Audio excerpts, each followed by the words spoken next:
자, 반갑습니다. 네, 오늘 29과 신약 13번째 내용을 함께 나누면서 오늘 특별히 요한계시록 순서대로 읽기 1장부터 3장 내용을 함께 다루면서 공부해 보도록 하겠습니다.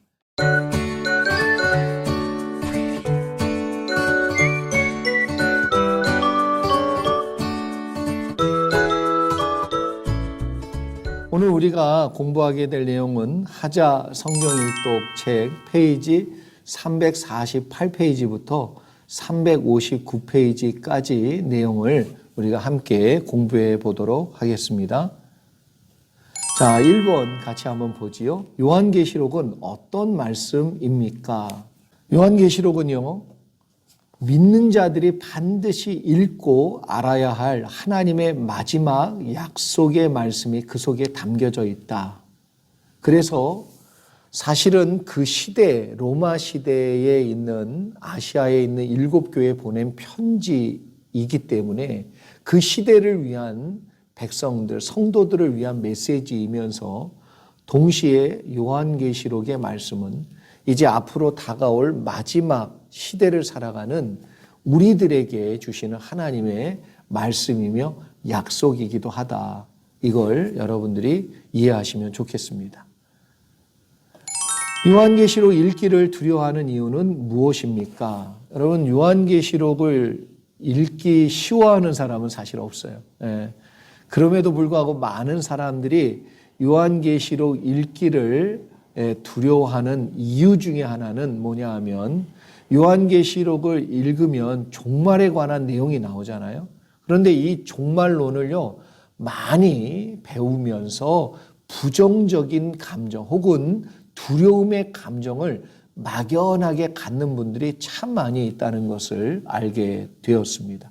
그래서 계시록에 대한 편견이 생기면서 계시록을 생각하면 일단 어렵다 혹은 무섭다 혹은 솔직히 얘기하면 이단이 될 가능성이 높다, 이런 이제 생각을 품고 이런 선입견 때문에 사람들이 요한계시록을 잘 읽지 않는 경향이 있다라고 생각이 듭니다. 3번, 저자가 요한계시록 세미나를 통해서 성도들에게 권면하는 말은 무엇입니까? 여러분, 저는 이 책을 쓰게 된 내용 중에 하나 뭐냐 하면 지금까지 우리가 알고 있었던 요한계시록과 종말론에 관한 모든 내용들이 사실 성경 자체를 읽는 데는 도움이 별로 안 되는 것 같아요. 그래서 선입견이 생겨가지고요, 읽을 때 자꾸 턱턱 걸립니다. 그래서 선입견을 내려놓고 순수하게 요한계시록 자체를 읽어보자, 이게 제가 좀 주장하는 바이고요. 성경을 우리가 요한계시록의 어떤 기본 구조는 알아야지요. 그래서 요한계시록의 구조와 내용들을 우리가 좀 공부하지만 다른 성경을 읽을 때와 같이 전후 문맥을 우리가 좀 잘 살피면서 순수하게, 그러니까 요한이 이걸 어떻게 썼는지도 우리가 알고 이해하지만 요한은 어떻게 이걸 우리가 읽기를 원하는지에 대한 의도를 좀 잘 파악해서 우리가 순수하게 읽는 내용으로 좀 접근해 보자. 여러분도 그런 마음으로 요한계시록 한번 꼭 읽어보시기를 권해 드립니다. 4번, 요한계시록 읽기를 어려워하고 두려워하는 그 첫 번째 이유는 뭘까? 여러분, 성경을 모르면 요한계시록 읽는 것도 사실 두렵습니다. 왜냐하면 내가 아는 길을 가면 마음이 편해요. 근데 모르는 길을 가면 긴장하게 되어 있고 실수하게 되어 있고 그리고 염려하게 되어 있습니다. 근데 우리가 성경을 잘 모르기 때문에 막연하게 요한계시록은 이런 책일 거야, 또 누가 얘기를 이렇게 하던데 이러면서 우리가 실제로 경험해 보지 않고 그 두려움에 출발하고자 하는 마음도 우리를 막아버리게 되지요. 5번, 요한계시록을 이해하기 위해서 먼저 알아야 되는 내용은 무엇이냐? 그래서 우리가 성경을 그럼 어떻게 알아야 되느냐? 성경은 모두 66권으로 되어 있습니다. 그리고 그 중에 요한계시록은 66번째 성경이에요. 그러면 66번째 성경이 이 요한계시록을 제대로 이해하기 위해서는 그 앞에 처음부터 65번째까지의 성경 내용을 잘 파악하고 읽고 이 내용의 근거로 여러분 요한계시록도 동일한 시각과 관점과 중심 내용을 연결해서 읽으면 충분히 읽어갈 수 있는 성경이다라고 말씀드릴 수 있습니다. 그래서 요한계시록은 우리에게 뭐라 그러냐면 이 책을 봉인하지 말아라. 근데 봉인해요. 안 읽어. 절대 안 읽어요. 읽으면 무슨 큰 죄를 짓거나 이단될까 봐. 이단들이 또 보는 책으로만 알고 있어요. 특별히 뭐 어떤 지식이 있어야만 알 수 있는 책으로 여긴다는 거죠. 그런데 뭐라고 얘기했냐면 이 책을 읽고 그대로 행하는 자는 복이 있다라고 말씀하고 있습니다. 읽으라고 요한계시록 자체가 우리에게 말씀해주고 있는 것이지요. 6번, 여러분 요한계시록 읽기를 어려워하고 두려워하는 두 번째 이유는 무엇입니까? 두 번째 이유는 이단들이 주로 인용하는 것 때문에 부정적 시각이 참 많이 박혀져 있습니다. 성경이 계시록이기 때문에 잘못 이해하면 자칫 이단으로 빠지는 것이 아닌가 하는 생각에 두려움이 있고요. 그리고 이미 사회적으로 많은 무리를 일으킨 사람들이 바로 이단에 속해 있는 사람들이고 이 이단들이 주로 쓰는 성경이 바로 계시록이기 때문에 요한계시록은 잘 읽지 않으려고 하는 그러한 거부감이 우리 마음속에 내재되어 있다. 이렇게 설명할 수 있습니다. 7번, 성경은 성경으로 풀어야 한다는 말은 무엇을 뜻하는 말입니까? 여러분, 성경은 성경으로 풀어야 되는 게 맞습니다. 그런데 이단들은 성경을 성경대로 푼다는 내용 하에 전후 맥락과 그리고 성경 전체가 가지고 있는 중심 주제를 완전히 무시하고 그 문장 하나만 딱 떼와서 그 문장의 한 단어와 다른 성경 구절의 문장의 한 단어를 연결해 가지고요. 이게 마치 서로 짝을 이룬다라는 표현을 쓰거든요. 이렇게 성경을 풀어가는 건 대단히 위험한 거지요. 왜냐하면 자칫 잘못하면 아버지가 방에 들어가시는 건데 아버지 가방에 들어가시는 꼴이 되는 해석을 하게 되어 있기 때문에 그렇습니다. 우리가 자칫 실수로 아버지가 방에 들어가야 되는데 가방에 들어갔다라는 식으로 해석할 수 있는 위험의 소지를 막으려면 앞에 일어나는 내용이 뭔지를 전후 맥락을 살핀다고 그러지요. 전후 맥락을 살펴봐야지요. 아버지가 무엇인가 찾기 위하여 장롱에 있는 물건을 가지러 방에 들어가신 것이다. 이렇게 앞에 있는 사건, 내용, 설명을 잘 전후 맥락을 연결해서 해석하면 가방에 들어가신 것인지 방에 들어가신 것인지 정확히 알 수 있는데 그거 없이 여기서 하나의 내용만 따오고 다른 성경 구절에서 하나의 문장만 따와서 연결해버리고 이건 짝이다 이런 식으로 얘기한다면 이건 잘못될 가능성이 너무 높다. 이렇게 풀면은 안 된다는 거죠. 8번, 이단이 되는 이유와 이단의 교리가 만들어지는 과정을 적어보시기 바랍니다. 이단들이 자기 교리를 설명할 때 항상 이렇게 얘기하는 거예요. 성경 구절을 인용하여 설명하기 때문에 얼핏 보면 성경적인 것 같아요. 그러나 성경 구절만 인용한다 해서 성경적인 게 절대로 아닙니다. 이것이 이단이 되는 이유 중에 하나고요. 성경 구절만 빼내서 그래서 아까 설명드린 대로 여기서 한 구절, 여기서 한 구절 전후 맥락은 전혀 무시하고 구절과 구절을 연결해서 이건 짝이다. 이건 대단히 위험한 해석을 자의적으로 할 가능성이 높다. 이래서 만들어진 교리가 이단의 교리들입니다. 9번, 요한계시록뿐만 아니라 모든 성경을 어떻게 읽어야 합니까? 모든 성경을 읽을 때 여러분 반드시 문맥을 따라서 전후 맥락을 잘 살피고 복음적인 관점에서 성경을 읽는 훈련을 꼭 하시면 좋겠습니다. 그게 필요하죠. 그래서 제가 이 하자 성경일독 책을 쓴 이유도 복음적인 관점에서 성경을 읽는 눈을 키워주고 성경을 자생 능력을 가지고 읽을 수 있는 사람들이 되면 이단에 절대 빠지지 않습니다. 여러분, 그래서 꼭 복음적인 관점에서 전후 맥락을 살펴서 성경을 읽는 훈련을 담임 목사님 통해서 꼭 공부해 보실 수 있기를 바랍니다. 10번, 요한계시록 읽기를 어려워하고 두려워하는 세 번째 이유는 무엇입니까?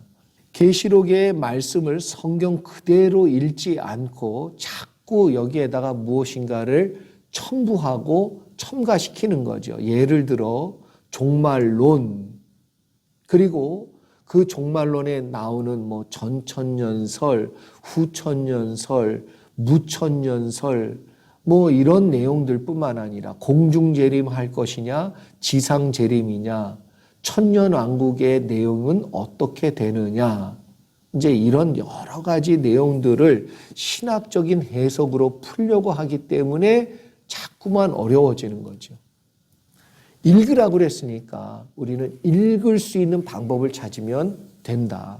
또 읽을 수 있으면 된다. 그러한 관점에서 우리가 보면은 성경이 특별히 요한계시록이 읽혀지고 이해가 되어지는 단계가 된다면 여러분 요한계시록을 잘 읽는 것입니다. 그렇게 읽어갈 수 있도록 우리에게 써준 책이 바로 요한계시록이다. 흔히들 식자우한이라고 말하는 것처럼 성경은 성경을 모르고 종말론만 아는 사람들이 많아요. 요한계시록은 한 번 안 읽어봤는데 종말론에 대한 세미나는 너무 많이 듣는 사람들이 있어요. 여러분, 이것이 문제입니다. 요한계시록 자체를 많이 읽을 수 있는 방향에서 여러분들이 보시고 훈련하시면 좋겠습니다. 11번, 천년왕국설에 관한 내용은 어떻게 배우는 것이 좋습니까? 천년왕국설은 요한계시록을 읽을 때 어떤 영향을 주게 됩니까? 결론부터 좀 말씀을 드리면 저는 도움이 안 된다라고 좀 말씀드리고 싶어요. 그 교리에 대한 내용은 우리에게 필요합니다. 그러나 이 천년왕국설 때문에 교단이 갈리고 나뉘어졌거든요. 그렇다고 해서 모든 교단이 서로 다른 얘기를 하기 때문에 성경적이지 않다. 그것은 아닙니다. 각 교단마다 자신들의 신학적 관점에서 볼 때에 이러한 종말론이, 이러한 천년왕국설이 옳다라고 성경적이다라고 생각했기 때문에 그러한 교리적인 내용을 갖추게 되었고 주장하게 된 것이지요. 그러나 여러분 종말론에 관심이 있는 많은 사람들이 이것 때문에 성경을 읽는데 많은 장애를 가지고 있다는 걸 여러분들이 아시면 좋겠습니다. 그래서 너무 지나치게 종말론과 천년왕국설에 묶이지 말고 요한계시록도 성경 그 자체로 읽으면 된다. 그걸 꼭 기억하시고 읽으시면 좋겠습니다. 12번, 요한계시록 읽기를 어려워하고 두려워하는 네 번째 이유는 무엇입니까? 네 번째는요, 요한이 환상으로 본 것을 언어로 표현한 것이므로 그림 언어로 이해하는 게 대단히 중요합니다. 그림 언어. 옛날에 우리가 변사라고 그래가지고요, 영화가 없을 때는 말로 영화와 같이 재미나게 이야기를 만들어내시는 분이 있었습니다. 그분이 이야기를 하면 막 머릿속으로 상상이 되는 거죠. 그리고 그 이야기가 머릿속에 그려지니까 이해도 되고 재미도 있고 그리고 그 속에 있는 메시지도 파악이 되는 겁니다. 여러분, 사실 우리가 읽는 요한계시록은 요한이 본 것을, 들은 것을 썼다라고 얘기하고 있어요. 그러면 본 것이 무엇인지 우리도 이야기를 들으면서 머릿속으로 같이 그림을 그리면 되고, 말씀하신 내용을 가지고 살을 붙여서 전체적인 하나님의 메시지가 무엇인지를 파악하는 것이 중요합니다. 그래서 저와 여러분이 이걸 분명히 알고 읽으면 좋겠다. 13번, 그림 언어란 그럼 뭐냐? 그림 언어란 내가 본 것을 다른 사람에게 설명할 때 그 사람도 내가 본 그대로 상상해 볼 수 있도록 말로 표현해 주는 언어 표현 방식이 바로 그림 언어입니다. 그래서 그림 언어를 여러분 잘 구사하는 분들은 다른 사람에게 어떤 상황을 설명하면 듣기만 해도요, 그 설명이 다 이해가 되고 머릿속에 그림이 그려지는 경험을 하셨을 겁니다. 요한이 계시록을 어떻게 썼어요? 주님이 보여주신 계시를 본 그대로, 주님이 들려주신 말씀을 들은 대로 썼다는 거예요. 그러니까 그림 언어로 보시는 것이 중요하다. 요한계시록 읽기를 어려워하고 두려워하는 다섯 번째 이유는 무엇입니까? 다섯 번째는요, 루터나 칼빈 같이 대학자들도, 신학자들이면서 정말 믿음의 큰 종들인 루터와 칼빈조차도 해석하기 어려워했던 요한계시록을 내가 쉽게 읽는다? 그러면 뭔가 잘못된 거 아니냐? 잘못 해석하는 거 아니냐? 내가 알지도 못하면서 그냥 내 마음대로 읽고 알려고 하는 거 아니냐? 이런 생각이 들어서 엄두조차도 내지 못하고 시도조차도 하지 못하는 분들이 참 많이 있습니다. 15번, 그렇다면 어떤 관점에서 요한계시록을 읽어야 하는지, 그 첫 번째는 무엇입니까? 여러분, 요한계시록에서 설명하고 있는 그대로 보시면 돼요. 그러니까 요한이 본 것과 들은 것을 내가 썼다. 그러니까 우리도 요한이 뭘 봤는지, 무슨 소리를 들었는지를 우리가 자세히 알아가면서 연결해 가면 주님의 중요한 메시지를 그 속에서 찾을 수 있다라고 생각이 듭니다. 16번, 요한계시록 1장 1절과 2절에 나오는 중요한 표현 두 가지가 있는데요. 하나는 뭐냐 하면 계시라는 말씀이에요. 계시는 요한이 만들어낸 이야기가 아니고요, 하나님이 열어서 보여주셨다. 그래서 열 개자와 볼 시자를 써서 계시라고 그러지요. 그래서 본 그대로 적은 예언의 말씀이 바로 요한계시록입니다. 또 한 가지는 뭐냐면 본 것 그대로 증언하고 있어요. 본 것이다. 내가 이걸 본 것. 그래서 어떤 걸 봤는지를 내가 썼다, 이런 의미를 담고 있다는 거 분명히 이해하셔야 됩니다. 17번, 요한계시록을 1장 1절에서 말하는 것과 11절에서 말하는 것이 각각 무엇인지 적어보세요. 이 두 가지가 되게 중요한데 1장 1절에서는 계시의 말씀으로도 얘기하죠. 그런데 11절에는 뭐라고 그러냐면 아시아에 있는 7교회에 보내는 편지라고 분명히 밝히고 있습니다. 아하, 그러니까 요한계시록은 하나님이 보여주신 계시의 말씀이면서 동시에 7교회에 보내는 편지, 서신이구나. 이 두 가지가 믹스되어 있구나. 두 가지 내용을 포함하고 있구나라는 것을 염두에 두시고 이 요한계시록을 봐야 한다라고 우리가 이걸 통해서 우리가 알 수 있지요. 18번, 어떤 관점에서 요한계시록을 읽어야 하는지, 그 두 번째는 무엇이냐? 여러분, 이미와 아직이라는 표현이 우리가 하나님 나라라는 것을 공부할 때 분명히 드러나지요. 왜냐하면 예수님 오실 때 이미 하나님 나라는 이루어졌어요. 그러나 죽으시고 부활하셔서 승천하셨습니다. 그 예수님이 다시 오실 때, 재림하실 때 하나님 나라는 완성이 된다. 그래서 이미와 아직 사이에 하나님의 나라가 있고 구원이 있다, 이런 표현들을 많이 쓰고 있습니다. 그런데 요한계시록의 말씀도 마찬가지죠.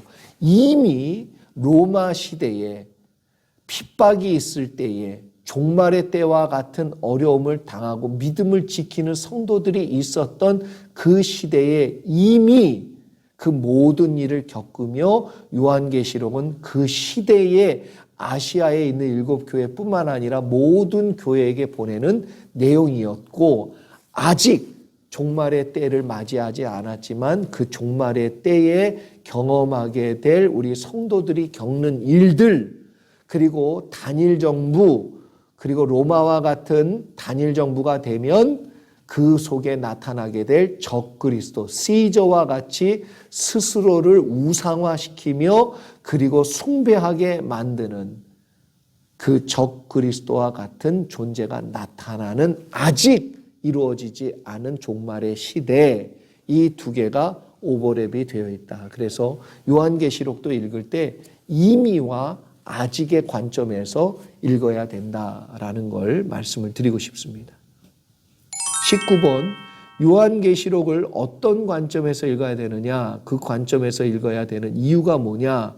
계시록을 공부할 때 그래서 이미와 아직이라는 복음적인 관점에서 살펴봐야 된다는 걸 말씀을 드립니다.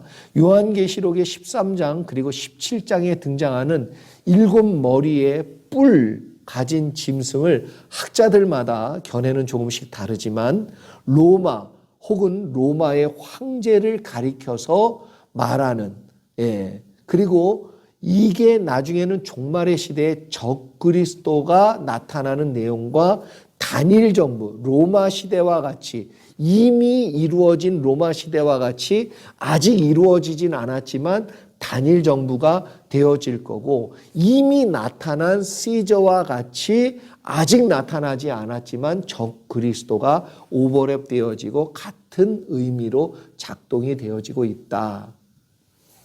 그래서 로마 시대의 교회에게 주시는 메시지인 동시에 이미 이루어진 그 로마 시대에 있었던 아시아 7교회에 보낸 메시지인 동시에 아직 도래하지 않은 종말 시대에 수많은 교회들에게 주는 메시지로 요한계시록의 말씀은 쓰이고 있다라고 말할 수 있는 것이지요. 20번, 아래 그림에 공란을 채워 넣어 보시기 바랍니다. 그랬는데 여러분 보시면 같이 보겠습니다. 하나님 나라와 구원의 관점, 그러니까 예수님의 초림은 이미 이루어졌죠. 그러나 예수님의 재림은 아직 이루어지지 않았습니다. 요한의 시대에는 로마 제국의 시대였고 이게 단일 정부였어요. 그리고 그의 그 강력한 통치와 권력을 지닌 시저가 신격화됐어요. 우상 숭배가 되듯이 자기를 신으로 만들었습니다.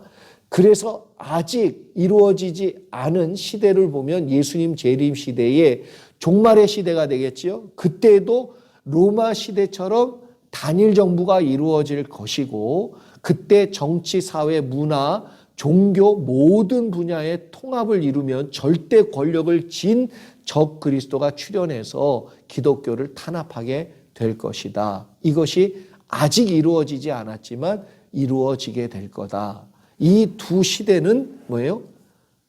비슷한 유사성이 있고 그랬기 때문에 특별히 요한의 시대에 이 메시지를 적도록 하나님이 역사하신 것이다. 이게 두 시대가 오버랩이 되는 것이다. 이런 관점에서 보시면 좋겠습니다. 21번, 요한계시록의 시대 배경은 언제입니까? 여러분, 요한계시록의 시대 배경은 로마 시대라고 말씀을 드렸지요. 22번, 로마 황제는 어떤 인물로 상징이 됩니까? 이미 설명드린 대로 유럽 지역 전역을 그 당시에는 온 세상이라고 표현하지요.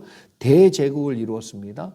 그래서 마치 세계를 통합한 단일 국가처럼 되어버렸어요. 그래서 그걸 이룬 로마 황제는 거대한 단일 국가의 리더일 뿐만 아니라 신이 되었습니다. 신.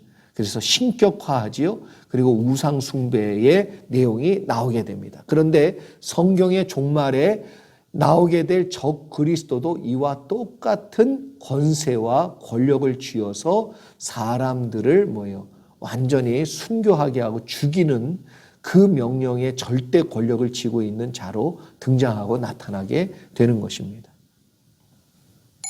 23번 빈칸의 내용을 넣어보시기 바랍니다.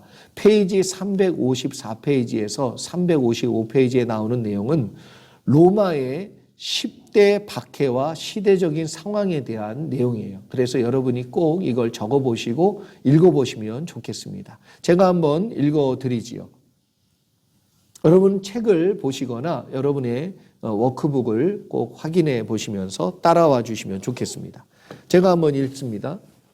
자, 황제의 이름을 또 1차 또 시대적인 상황과 순교자들 여러분 살피면서 보도록 하지요. 자, 보겠습니다. 첫 번째 1차 박해는 5대 황제인 네로 황제 때 일어났고요. AD 64년경에 일어났습니다. 시대적인 상황을 보면 기독교인들이 로마 대화재의 주범으로 간주되어서 희생을 당하게 되지요. 그러니까 방화범으로 반사회적 단체, 반정부적 단체, 그러니까 이 반정부 행위를 한 거다라는 그러한 범죄에 대한 누명을 씌워서 박해를 가한 거지요. 그래서 로마를 중심으로 주변에 있는 기독교인들에게 박해가 집중이 되었습니다. 또 기록에 따르면 기독교인들의 시신이 너무 많아서 불로 태운 시신이 네로의 정원을 덮을 정도였다라고 소개하고 있고요. 대표적인 순교자로는 바울과 베드로가 있습니다. 그래서 바울이 디모데 후서를 쓸 때 내가 이제 순교할 때가 다 된 것 같다. 내 달려갈 길 다 갔고 이제 마지막 이제 상을 받게 될 거다. 그런 표현들이 이 시대의 내용을 얘기하고 있고요. 베드로 그러면 우리가 이제 쿼바디스라는 영화를 여러분 기억하십니다. 주님이 이렇게 내려오시고 그 로마를 빠져나가고 있는 베드로와 마주치지요. 그리고 주님이 묻습니다. 네. 어디로 가느냐? 어디로 가느냐? 그리고 베드로도 어디로 가시나이까? 네, 묻지요. 그래서 그 쿼바디스 영화를 여러분이 좀 기억하시면 그때가 바로 네로 황제의 핍박 시기다라는 걸 좀 알고 여러분들 읽으시면 좋겠습니다. 두 번째, 2차 박해는 11대 황제인 도미티아누스 박해 시기는 AD 90년에서 96년. 이때가 요한계시록이 쓰여지고 사도 요한이 반모섬에서 핍박을 당하던 시기입니다. 그러니까 대표적인 핍박을 받았던 사람은 사도 요한이겠지요. 그리고 이때 아시아의 7교회에 편지를 보냈어요. 그러니까 이 핍박의 내용과 연관이 있음을 우리가 알 수 있습니다. 네로 황제 때와는 달리 로마뿐만 아니라 소아시아에 있는 교회들까지 큰 핍박을 당하게 되는 시대이고요. 황제에게 절하지 않는다는 이유로 기독교를 반정부 단체로 오인하고 로마를 대적하는 세력으로 간주를 했습니다. 그러나 결국 가장 가까운 사람인 근위대장에게 또 왕비의 계략에 의해서 이 도미티아누스는 죽게 되지요. 대표적인 순교자로는 그 당시 로마의 클레멘트가 있고요. 이때 사도 요한은 반모섬으로 유배를 가게 됩니다. 자, 3차 핍박 시기에는 13대 황제인 트라이아누스 박해 시기는 AD 98년에서 117년 내에 박해가 이루어졌습니다. 박해가 주기적으로 일정한 기간 동안 강화되었다가 풀렸다가 반복적으로 이것이 일어났어요. 로마에 대항하는 반정부 기관으로 인정된 모든 단체들이 핍박을 받을 때 기독교도 포함이 되었습니다. 그래서 기독교인들은 발견되는 즉시 형이 집행이 되었고요. 이런 어려움에 대비하여 기독교인들 사이에 주의해야 될 내용을 교육을 받아서 특별히 이 기간에는 많은 기독교인들이 피할 수 있었다라고 말합니다. 대표적인 순교자는 루푸스, 시므온, 그리고 소지무스, 그리고 이그나티우스, 이런 사람들이 있습니다. 자, 네 번째 4차 박해, 14대 황제인 하드리아누스 박해 시기이지요. AD 117년에서 138년에 있었는데 전임자 트라이아누스의 정치적인 입장을 유지하며 기독교에 대한 핍박을 이어갔던 황제입니다. 심지어 기독교를 설명하려고 했던 변증가들까지도 거짓으로 몰아서 핍박을 했고요. 대표적인 순교자로는 텔레스포루스라는 사람이 순교를 당했다라고 역사적인 기록에 있습니다. 제5차 16대 황제인 마르쿠스 아울렐리우스 박해 시기는 AD 161년에서 180년 사이에 이루어졌고요. 철학에 심취해 있던 이 황제는 기독교를 반철학적인, 오늘날로 얘기하면 반이성적이고 반합리적인, 비합리적인 종교로 보는 거지요. 이러한 사상으로 인하여서 특별히 스토아 학파의 영향을 받았던 황제는 기독교의 입장이 대개 이성적이지 않고 철학적이지 않다라는 내용을 가지고 있었습니다. 그래서 반기독교적인 정서가 깔려있는 그런 황제였다. 그래서 핍박을 가했고요. 그리고 대표적인 순교자로서는 포티누스, 또 저스틴 블렌티나라는 이러한 사람들이 순교를 당한 것으로 기록되어 있습니다. 자, 6차 박해에는 20대 황제인 셉티미우스 세베루스라는 황제인데요. 박해 시기는 AD 202년에서 211년, 그리고 강력한 기독교 핍박과 더불어 기독교 입교하는 법을 금지하는 법을 만들었습니다. 그래서 참 크게 핍박했던 황제이지요. 대표적인 순교자 이레니어스, 그리고 페르페투아, 그리고 레오니다스 등이 있습니다. 그리고 7차 핍박에 대한 내용을 보면 25대 황제인 막시미누스 트락스라는 황제가 즉위할 때 박해 시기는 AD 235년에서 236년, 딱 1년 황제였던 것 같습니다. 역사적인 기록에 따르면 전임 황제의 그 암살이 기독교인들 때문에 이루어졌다라는 오해 때문에 기독교를 강력하게 핍박을 했다고 합니다. 특별히 수많은 기독교 성직자들이 처형을 당한 것으로 전해지고 있고요. 대표적인 순교자는 히폴리투스라는 사람이 순교했습니다. 그리고 8차 핍박 시기는 데키우스 황제인데 박해 시기는 AD 249년에서 251년에 있었습니다. 황제를 신격화시킨 대표적인 인물이고요. 기독교 박해를 로마 제국 전체로 확대하였고 황제만을 숭배하도록 했습니다. 만약 황제 위에 다른 신을 섬기면 즉시 형을 집행했고요. 대표적인 순교자는 파피아누스와 예루살렘의 알렉산더라는 사람이 있습니다. 자, 9차 박해 시기 33대 황제인 발레리아누스 박해 시기는 AD 257년에서 260년가량 되었고, 그리고 내용을 보면 기독교인들의 매매를 금지하는, 그리고 제사마저 몰수하는 일들이 벌어졌습니다. 그리고 기독교인들의 집회를 금지하면서 예배도 드리지 못하게 만들었지요. 대표적인 순교자는 식스투스 2세와 키프리안, 그리고 오리게네스 등이 있습니다. 자, 10차에는 디클레티아누스와 그리고 길레리우스가 공동 황제일 때 박해가 있었는데요. AD 303년에서 311년까지입니다. 10차에 걸친 박해 중에 가장 심했다고 합니다.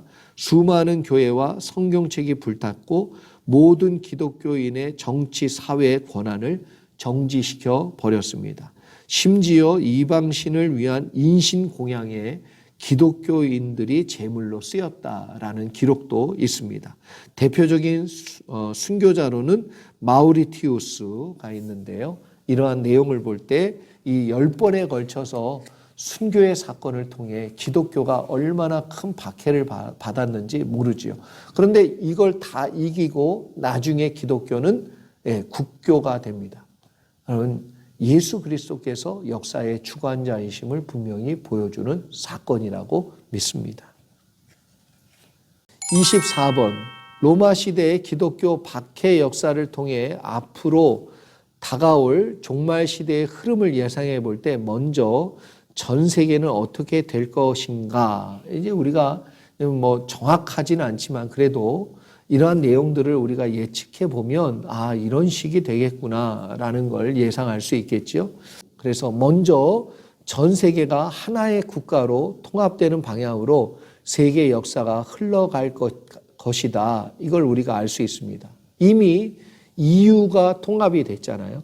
그리고 다른 나라들도 대륙 간 통합을 이루어 가려고 노력하고 있는 것을 우리가 보게 되지요.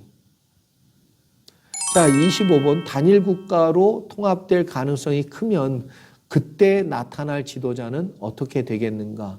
이제 절대 권력을 쥐게 되면 신격화되는 과정으로 가게 되어 있습니다.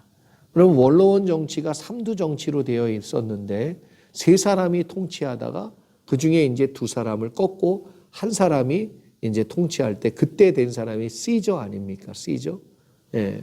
단일 국가로 통합될 가능성이 높고 로마 시대의 시저처럼 그 사람이 단일 권력을, 절대 권력을 쥐게 되면 적도로 신격화될 가능성은 대단히 높다라고 말할 수 있습니다. 26번, 적그리스도가 절대적인 힘을 가지게 될 때 어떤 일이 벌어지는가? 그때 이제 여러분 정치, 사회, 문화, 종교의 통합을 이루어야 되는데 그 통합에 반대하는 세력들은 제거하려고 하겠지요. 그래서 대표적인 기독교는 왜냐하면 종교 통합을 이룰 수가 없거든요. 예수 그리스도 이외에 구원이 없다. 이게 분명한 우리의 교리고 신앙인데 어떻게 종교 통합을 이루어서 타 종교에도 구원이 있다 말할 수 있겠습니까? 안 되지요. 그래서 핍박이 분명히 오게 될 거다. 자, 27번. 그때 기독교는 반드시 오직 구원은 예수밖에 없다고 주장하게 될 것이 뻔한데 그때 받게 될 오해는 무엇이냐? 반정부 단체로 오해받을 것이고요. 그리고 여러 가지 비윤리적이고 도덕적이고 비이성적인 단체다. 이런 이제 오해를 받게 여론 조작을 하고 소문을 내고 그래서 기독교의 탄압이 이루어지게 될 거고요. 더 나아가 기독교인들을 탄압하고자 마침내 666표, 이게 뭐냐면 사람의 수이면서 매매하는 표라고 그랬거든요.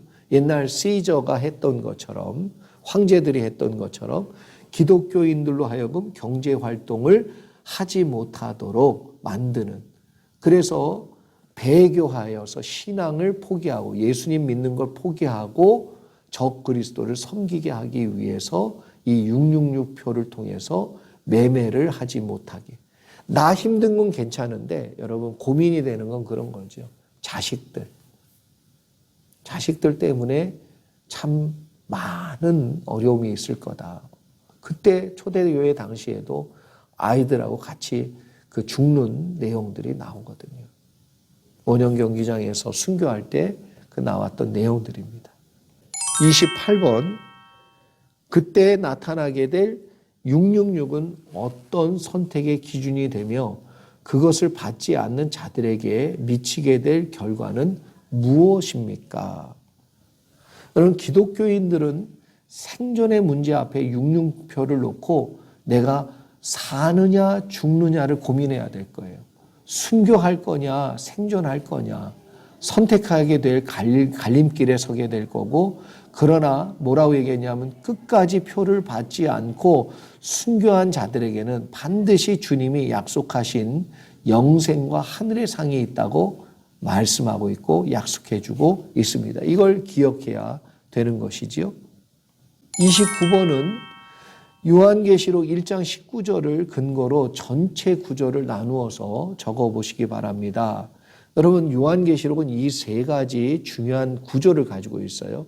본문에 나오는 내용입니다. 1장 19절에 자, 첫 번째는 본 것. 그래서 계시록 1장은 본 것을 얘기하고요. 두 번째 계시록 2장과 3장은 지금 있는 일.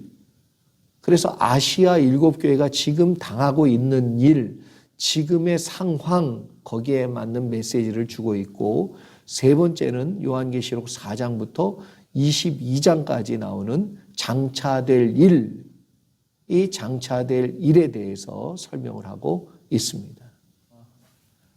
우리 30번 같이 보겠습니다. 1장부터 22장까지 요한계시록의 구절을 적어보시기 바랍니다. 그랬는데 우리가 페이지 357페이지에 있는 도표를 좀 보면서 그 공란의 내용을 좀 채워가면서 우리 같이 한번 보도록 하죠. 자, 보겠습니다. 자, 1장 장절로 먼저 좀 보면 1장에 본 것 나오죠.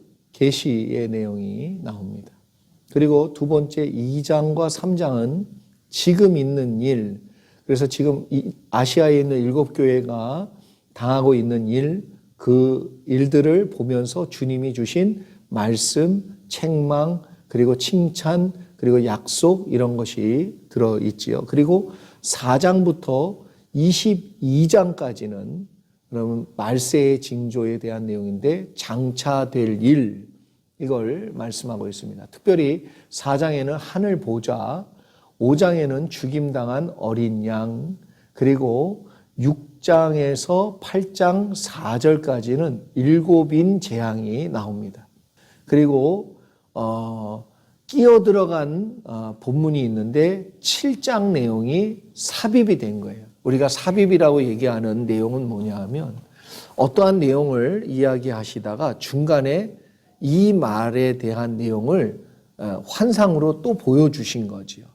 그래서 우리가 이제 뭐 영화를 볼 때에 어떤 스토리가 쭉 전개되다가 갑자기 다른 쪽 장면을 비춰주는 것과 비슷한 그런 내용입니다. 그래서 여러분 7 나팔 재앙에 나오는 이제 8장 5절로 11장 19절까지의 내용 그 사이에도 10장부터 11장 14절의 내용은 또 끼어 들어간 삽입된 내용이 또 포함되어 있습니다.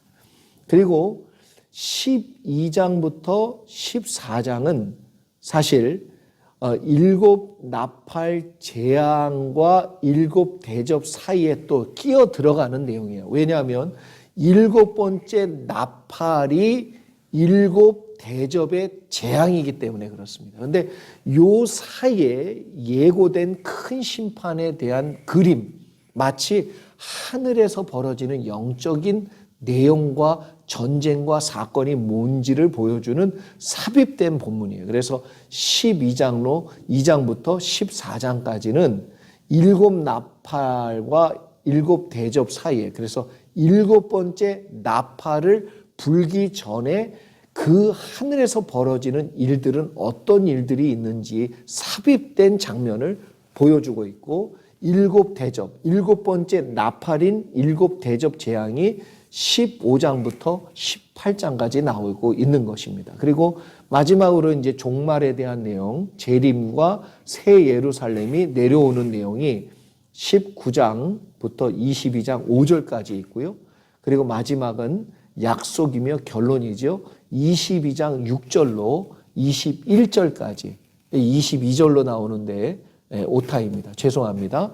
여러분 21절까지 내용이 저 안에 포함이 되어 있습니다. 자, 32번 6장부터 11장까지 내용을 정리해서 적어보시기 바랍니다. 그래서 우리가 한번 보면 6장부터 8장 4절까지는 7 재앙이 소개가 되고 있고요. 그리고 7장은 이스라엘의 회복에 관한 내용이, 8장 5절에서 마지막 인을 떼니까 7나팔 재앙이 시작이 됩니다.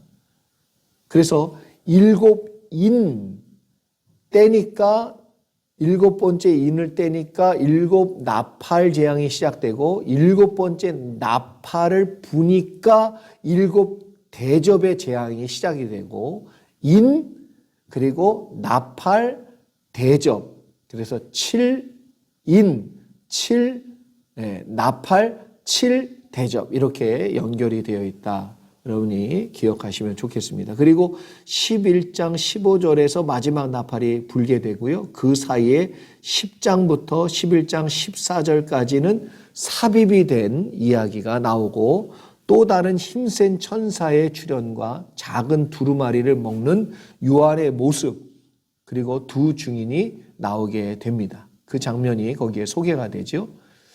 자, 이어서 11장 15절부터 19절까지 7번째 나팔 재앙, 그래서 나팔이 불게 되고 여기서 마지막 나팔 7대접의 재앙과 연결이 되는 사건이 나오는데 7번째 나팔 재앙은 7대접의 재앙이기 때문에 그러나 이제 요한계시록은 11장 15절부터 7대접의 재앙이 시작되는 15장 사이에 12장부터 14장까지 예고된 큰 심판의 내용이 끼워져 소개가 되고 있어요. 그리고 15장부터 18장까지 7대접의 사건이 기록되어 있습니다. 33번 계시록 1장은 무엇입니까? 그러므로 어떻게 해야 합니까? 여러분 계시록 1장의 서론은 본 것이에요. 본 것. 그러니까 계시에서 보여주신 걸 쓴 건데 우리도 그 본 것을 그대로 보면 되고 그 쓴 말씀을 우리가 읽고 그 의미를 그 메시지를 들으면 되지요. 그러므로 우리도 보여주시는 대로 따라가면 되고요. 말씀을 따라가는 것이 복이고 종말을 준비하는 올바른 태도다. 그래서 이 예언의 말씀을 읽고 행하는 자는 복이 있다. 이렇게 말씀을 하고 있습니다. 34번 2장과 3장은 무엇입니까? 여러분 2장과 3장은 아시아에 있는 7교회에 보낸 편지이지요. 네. 그래서 당시 7교회의 상황이 있는데 어떤 상황이었느냐? 로마의 핍박과 이단의 도전에 시달리고 있는 그러한 시대였습니다. 교회 내부에도 문제가 많이 있었고요. 복음은 점점점 변질이 되어가고 형식화되어가고 세속화되어가는 상황이 벌어지고 있었습니다. 그러자 교회의 주인이신 예수님께서 이러한 각 교회의 상황을 진단하고 칭찬해 주시기도 하지만 책망과 회개를 촉구하는 메시지가 담겨져 있지요. 그래서 36번 보면 요한계시록에 나오는 7교회 도표를 여러분 빈칸을 채워서 꼭 확인해 보시면 좋겠습니다. 한번 보지요. 제가 설명을 쭉 하겠습니다. 에베소 교회, 서머나 교회, 버가모 교회, 두아디라, 사대, 빌라델피아, 라오디게아 교회. 칭찬을 먼저 보면 에베소 교회는 악한 자들 용납하지 않고 견고히 인내했다. 그래서 믿음으로 잘 싸워서 이겼다. 비판은 처음 사랑은 근데 너희가 버렸다. 그래서 가르침이 뭐냐면 처음 행위를 가져라. 회복해라. 첫사랑을 회복하고 그 처음 행위를 회복해라. 약속은 뭐냐면 이기는 자는 생명나무의 과실을 얻게 될 것이다. 이걸 말씀해 주고 있습니다. 그리고 서머나 교회의 칭찬은요. 은혜롭고 환난과 궁핍을 견디었다. 그래서 서머나 교회는 어려운 중에도 은혜롭고 환난도 견디고 궁핍도 이긴 거지요. 여러분 교회가 크거나 작거나 상관없습니다. 크다고 좋은 교회가 아니고 작다고 나쁜 교회가 아니에요. 그리고 작다고 반대로 은혜로운 교회가 아니고 크다고 세속화된 교회도 아닙니다. 크든 작든 상관없이 항상 은혜롭고 환난을 잘 견디며 궁핍을 이길 줄 알 때 그래서 믿음으로 이걸 이겨내는 교회는 칭찬을 받는 것이라고 믿습니다. 그리고 비판이 없어요. 서머나 교회는 비판이 없고요. 그래서 뭐라고 가르쳐 주냐면 죽도록 충성하라. 끝까지 그 믿음의 자리를 잃지 말고 꾸준히 믿음으로 승리하라라는 것을 말씀하고 있습니다. 약속은 이기는 자에겐 생명의 면류관이 있다라는 약속을 주고 있지요. 세 번째는 버가모입니다. 여러분 에베소, 그 다음에 좀 위가 서머나, 더 좀 위가 버가모입니다. 이 버가모 교회는 믿음을 저버리지 않았다. 이걸 칭찬하고 있습니다. 그런데 비판은 뭐냐 하면 부도덕, 성적으로 문란하고 우상 숭배, 음행이 있었다는 거죠. 도덕적으로 우상 숭배, 음행, 이것이 비판받은 일입니다. 여러분, 교회가 주님을 기쁘시게 해드린다, 뭐 한다, 그러면서 비도덕적이고 우상 숭배가 있고 음행이 나타나게 된다면 여러분 그건 하나님께 반드시 책망들을 내용이죠. 뭐라고 얘기했냐면 회개해라 라고 촉구하고 있습니다. 그리고 이기는 자는 감추었던 만나와 새 이름과 새긴 그 이름이 새겨진 돌을 주시겠다라고 약속하고 있습니다. 그리고 이제 버가모에서 이게 내려오면, 그래서 동쪽 아래로 내려오면 두아디라라는 도시가 있습니다. 두아디라 교회입니다. 칭찬은 섬김, 사랑, 믿음, 그리고 인내가 처음보다 더 좋았다는 거예요. 시간이 지날수록 더 좋아졌다. 그래서 하나님께 칭찬을 듣지만 주님께 비판은 우상 숭배와 음란과 부도덕, 아까 얘기한 버가모와 비슷하지요? 심판이 있다. 여기는 뭐라고 얘기냐면 믿음을 끝까지 지켜라 라고 가르침을 주었습니다. 그래서 이기는 자에게 주신 약속은 뭐냐면 만국을 다스리는 권세와 새벽별을 주겠다라고 약속해 주고 있습니다. 그 다음에 사대교회입니다. 사대교회는 칭찬이 뭐냐면 믿음을 지킨 자들이 있다는 거죠. 어렵고 힘든 형편에서도 믿음을 그래도 끝까지 지킨 사람들이 있다는 겁니다. 이 교회는 어떤 책망이 있냐면 이름은 있는데 명실상 죽은 교회라는 거예요. 실상은 죽었다는 겁니다. 그런데 가르침을 보면 뭐라고 그랬냐면 회개해라, 남은 것을. 그래서 남아있는 자들에게 끝까지 지키고 승리하라고. 그래서 이긴 자에게 주신 약속이 뭐냐면 명예를 얻을 것이고 흰옷을 입게 될 것이다. 이건 구원을 상징하는 말씀이잖아요. 그래서 명예를 얻게 될 것이고 흰옷을 입게 될 것이다. 그리고 이제 여섯 번째, 빌라델피아 교회는 믿음 안에서 견디었다는 것을 칭찬합니다. 여러 고난과 어려움을 믿음으로 잘 견디었다. 그래서 비판이 없습니다. 아까 얘기한 서머나 교회와 빌라델피아 교회는 비판이 없고 책망이 없습니다. 칭찬만 있어요. 가르침은 뭐냐면 믿음을 계속해서 견고하게 지켜라. 이게 가르침이에요. 그렇게 이기면, 승리하면 약속이 뭐냐? 하나님이 임재하는 장소, 새 이름을 주시고 예루살렘 안에 너희가 들어가게 될 것이다. 그래서 새 예루살렘을 얻게 되는 것을 약속으로 주셨습니다. 그리고 마지막은 라오디게아 교회인데 반대로 라오디게아 교회는 칭찬이 없어요. 그래서 덥든지 차든지 해라. 이 말이 라오디게아 교회에 던지는 책망이신데 이들이 전혀 관심이 없어요. 차지도 않고 덥지도 않고 실상은 그들이 부유한 것처럼 보이지만 가난하고. 그래서 예수님이 이렇게 얘기합니다. 볼지어다 문 밖에 서서 두드리노니. 여러분 이건 우리가 많은 경우 믿지 않는 자들을 전도할 때 쓰는 성경 구절로 아는 분들이 많습니다. 그런데 그렇지가 아니에요. 라오디게아 교회에 보낸 편지의 내용이에요. 믿는 자들에게 얼마나 하나님의 말씀을 받아들이지 아니하고 하나님의 말씀을 믿지 아니하고 하나님 말씀대로 살지 아니하면 이런 결론이 나왔는가. 그래서 라오디게아 교회 가운데 볼지어다 내가 문 밖에 서서 두드린다. 말씀으로 두드린다. 누구든지 문을 열면 내가 그에게로 들어가 그와 더불어 먹고 그는 나로 더불어 살리라. 라오디게아에는요 두 강줄기가 있는데 하나는 온천물이 흐르는 강줄기이고 하나는 생수가 있는, 그래서 강물이 그냥 흐르는, 차가운 강물이 흐르는 강줄기가 있습니다. 이 강줄기가 라오디기아 도시로 들어올 때 합쳐진대요. 그래서 한쪽은 온천이기 때문에 안약을 만드는 재료도 나오고 병을 낫기 위해서 온천에 가서 몸을 담그는 사람도 있었어요. 그리고 강 쪽에는 물을 뜨는 곳이 있었고 거기는 식수였습니다. 근데 차지도 않고 덥지도 않으면 아무 쓸모가 없는 것이지요. 그래서 주님이 강하게 비판하십니다. 덥지도 않고 차지도 않아서 입에서 토해내겠다.